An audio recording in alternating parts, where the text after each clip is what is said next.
Hey everybody, welcome back to the Trey and Kevin Fun Comedy Hour. We are today going to be talking about the importance of prepping. And I think prepping itself has gotten a bad rap. People have this like political overtones with it, like you're a far right or extreme far left or whatever you are. I don't think there's any political notion with being prepared for unforeseen events such as, I don't know, a global lockdown or unexpected snowstorm where we couldn't get out here of our driveways in East Texas for a week. Or for me, even prepping on something like a small scale. Like when we go traveling, I like to carry at least one set of clothes with me on the plane in case my bags get lost. And I don't think there's any political overtones to that at all. I like to prep on a small scale as well as a big scale. I don't think there's anything wrong with being prepared. I think that is so critical to do because, you know, in our exploration on how to live better and be better and try to lessen our stress load so we can explore who and what we are and learn how to be better people. If you're stressed out because you can't get enough toilet paper or you don't have anything to eat, well, you can't really focus on your relationships and the relationship within yourself if you're stressed out about everything else when all of a sudden the world starts falling apart. And the world can fall apart for a day or two, whatever disruptions. Like during the snowstorm several months ago, this past winter, it destroyed all kinds of buildings everywhere. Roofs were caving in. Our greenhouses here, 3 of these massive greenhouse roofs collapsed. I mean, it was a big problem everywhere. You could not get out. If you did not have any food, well, you were just really SOL for days. Well, you know, where we live, a lot of people were out on their tractors, the farmers that were using their buckets to scrape away the snow because we don't have any snow plows in East Texas. So you had to rely on really local farmers that if they needed to go to town, if we scraped off the roads, you could go to town. But if you didn't have, you know, a big 110 horsepower tractor, you were out of luck. Yeah. You're out of luck. Especially if you drive a little car because it wasn't getting out. Especially where we live, there was, I think we got almost 2 feet of snow. Yeah, it was ridiculous. For us, it's a ridiculous amount of snow. So the car it would bottom out. You couldn't even drive the cars. Well, just here, for example, when it started snowing, we thought it would be fun to take my big Ford 350 that I have, and I use it a lot to haul trailers and that kind of stuff. I mean, this is a working farm. And man, I could not back up more than 2 feet. You got the truck is covered in this big old like equipment barn. You start to back out. As soon as it hit the snow and ice, after about a foot, 2 foot in, I was just sitting there peeling out. Like I could not get out. I put it in 4-wheel drives so that it pushed me back a little bit. No, I was done. I had to pull right back in. It was that way for days. So I just thought it was funny. What made me think about this particular topic was we had some friends from California come in to visit us. And just visiting because we do have a hard immigration problem with Californians in Texas. But they were visiting. Yeah, that's what they were doing. But I tell you, they originally are from India, and we were, a good friend of ours brought his family from California over, and they asked, I thought, it was a direct, poignant question that I did not comprehend. I don't understand why someone would ask, why do you have extra food? Like, why are you preparing for anything? It's not like we just have some stockpiles of everything. I mean, we have some food set aside, and then we also have some water set aside and some water catchment stuff just at the farm for irrigation, but we also have it in case we ever need it for personal use. I just didn't understand the question. It baffles my understanding to think that, oh, you're a crazy rural weirdo person because you have like a couple of months of food for you and your family and friends in case any disruption of any kind takes place. To me, that is baffling.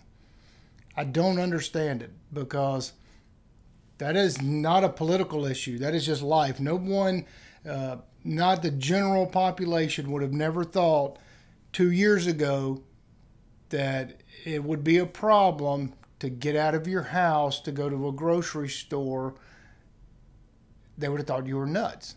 But just what has happened in the United States and worldwide, people would have thought you were crazy if you said this was going to happen 2 years ago. And if you weren't prepared, well, you probably were stressed out a lot during that time.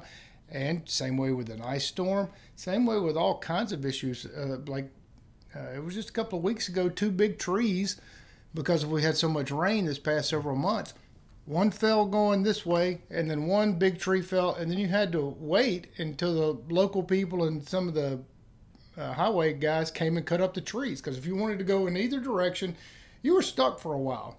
So if you didn't have any food and you were hungry, well, you were SOL again. It just seems a little ridiculous. And it's not expensive. No, you can get things like the food prep. Okay, I can see where some people say, all right, ready to eat meals. That might be a little crazy, but you can invest in something smaller like canned foods and a can opener. You can spend less than $100 and get you some cans of beans and greens that will never go bad and a can opener, and you can be prepared for at least a week, 2 weeks, 3 weeks, a month on a small investment. It doesn't have to be like these big crazy food boxes that you see online or something. It can be just extra canned goods you have, some extra water. It's nothing major. Like we buy but I don't use this for prepping. I use it because I just enjoy the way it tastes and the way I just like eating it. Is some brown rice and just a mixture of beans, like spicy black beans, chili beans, all these different beans. I love to dump them in and then throw some rice in there. Sometimes no rice, just beans. And I love it. And it's cheap. You can buy one can is $1.49 right now at Kroger, and it's organic. It's the organic beans for $1.49 a deal. You spend a couple of extra bucks every week. All of a sudden in 6 months, you got a nice little store of food for you and your family without it having to be really stressed in case and when something bad happens. And if it's a can, you don't have to worry about cooking it. They're already cooked. I like to go with the dry beans myself because for $1, the same thing, you get basically 3 cans of beans for $1 instead of $1.49. Same thing. Or, if you don't have any power to cook said beans, it's really easy to just open up a can. It's really easy. And there's really no excuse. I find it strange that people in the West, a large degree of them think that is an asinine idea or even a political idea. I think that is, for me, it's a self-preservation notion. Like just like you put a little bit of money back all the time for your son's future. Well, you are planning for the event he may need some funds in the future for whatever, that's y'all's business, but you're planning for the future. You don't know when things are going to happen where you need a couple of weeks of food or an extra day. We've had instances out here in East Texas where we were out of power for, one time almost a week. And that's just irritating. And those kind of emergencies and the snowstorm and this, whatever you want to call it, that's happening worldwide, you better be prepared. And it doesn't look like this stuff is going away either. It looks like we're going to continue to have some downward pressure on mobility as time rolls on. And if that's the case, I hope everyone is prepared, because you should be. Yeah. There's really no reason not to. It's not, again, a crazy notion. I think what most people's idea of preppers are is somebody in their backyard digging with a backhoe and having a shelter where they have all these canned goods and boxes of ammunition and rifles and everything extra. Which is great. I love those people. Sometimes those things could come in handy. If everything goes, up, those guys are going to look like the geniuses. Who cares if they do that? I don't care. But, you can do it on a small scale. Why not do it on a small scale? A couple cans here, maybe an extra box of ammunition there. It's nothing big. And you don't have to buy something special. You can just buy things that you already eat in your home. just when you start to get low on it, instead of waiting till the last can goes out, just wait till you have, 5 cans and then go buy some more. Yeah, it's just a little bitty exercise where if you normally buy, some canned goods, or instead of buying, the 5 or 10, whatever it is you buy, just add a couple of percentage more. If you spend $100 a week or whatever it is, add another $5 or $10 if you can to put a little bit back. Yeah, because then you won't be needing someone else. I mean, if you can go back and look at all the huge bread lines in this country where people were going to get food, or the Mormon Church donated something like $2.5 billion in food in 2020. Like, it was a ridiculous amount. So instead of, what happens if those people don't have any food? I know everybody wants to rely on somebody else in today's generation and blame someone else for their problems and then hope somebody else can fix it. But why not be self-reliant and do it yourself? Just in case maybe the bread line, you can't get there that day, or they run out of food. I mean, if you ran out of food, there's nothing stopping them from running out of food either. Yeah, that's a very good point. And one of the main reasons why, or one of the main reasons that we do these things that we do is because we want people to think outside of the box, how to be self-reliant, how to do things and prepare your life in such a way that you can have those special moments for your own personal meditation, for your own personal growth, for conversations, for learning, and the art of conversation. It's critical to do that. Now everybody just throws people into these boxes. You're a left wing, right wing, whatever. I mean, there's all these labels for everybody, and really we're just humans, and we probably should just try to get along and stay out of each other's way and learn how to be self-reliant, because the more powerful and self-empowered the individual is, the better it is for everyone else. Oh, I agree 100%. The only way to go through life is to only blame yourself for things that you can control. You are not the victim. No one's a victim. No matter what the circumstance, really. I mean, there are some outliers for that, of course, but there's no reason why people should have been moaning and belly aching about not having toilet paper. Pretty easy fix. I mean, you can get a really cheap bidet to attach to a toilet for $25, and really saves on toilet paper. I mean, there are a lot of things to do. You are buying just a tiny bit more of everything. Have one closet in your house that just has a bunch of little stuff in there for you and your family. I think that could be somebody's argument to this point is, well, I don't have the room for it. I don't have the space for something like that. Well, you better figure it out. Yeah. And that's called self-reliance. Yeah. I mean, I think when there's not enough space for something, how much space is under your bed that you don't use? That's funny. I was just about to say, why not just create drawers underneath your bed? You don't even have to have drawers. You have canned goods in there. Nothing's going to go wrong with it. Just put it under the bed. If you're worried about space, you have a huge spot in your house that is completely and utterly useless. That's a very good point. And you can create spots. I mean, just go and look up some ideas on how to organize a closet. Those people are just, wow. You're like, holy crap. They took this little bitty closet and look at how they can arrange things in an organized way where you get twice as much stuff and it's even better utilization. That really is an interesting point that I think most people don't use enough, is the creative geniuses of other people that is so available in today's time, that you can go on this platform that you're watching us on, whichever one it might be, and see all kinds of amazing people doing amazing things.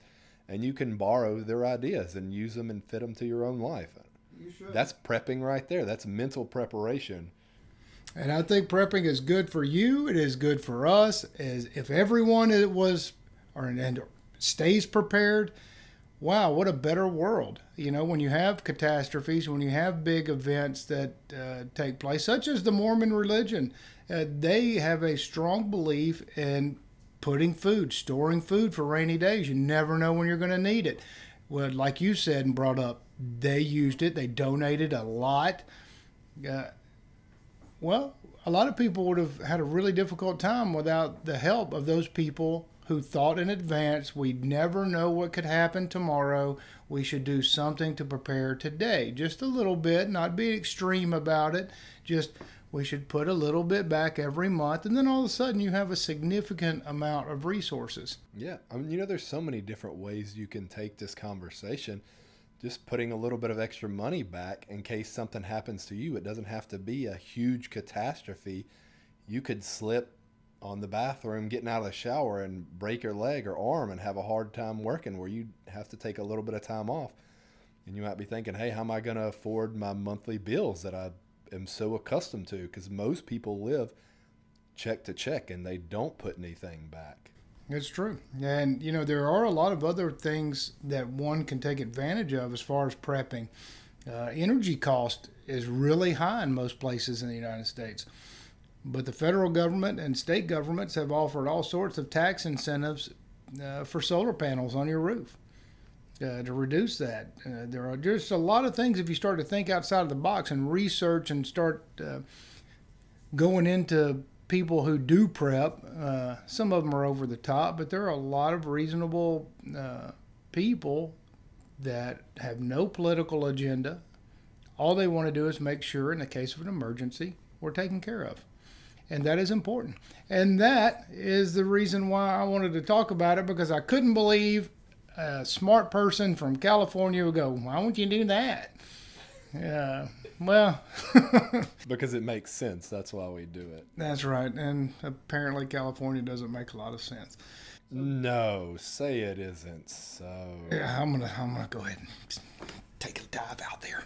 Guys, we want to thank y'all for joining us. Make sure you see us. We are everywhere. We're on Odyssey, Rumble, BitChute, you name it. You can see it all in the description below. We're spreading our wings everywhere. So we appreciate all of our followers everywhere, and all of y'all's comments. It's really fun, and we enjoy visiting with y'all. If you have an interest in religion, we're exploring the Bible, and soon afterwards, when we finish, we will go into all sorts of other religious texts and Eastern philosophy, which we're doing with Marcus Aurelius, not Eastern philosophy, but another philosopher of Stoicism. And it's fun. So, guys, sign us out, sir. All right. Have a good day.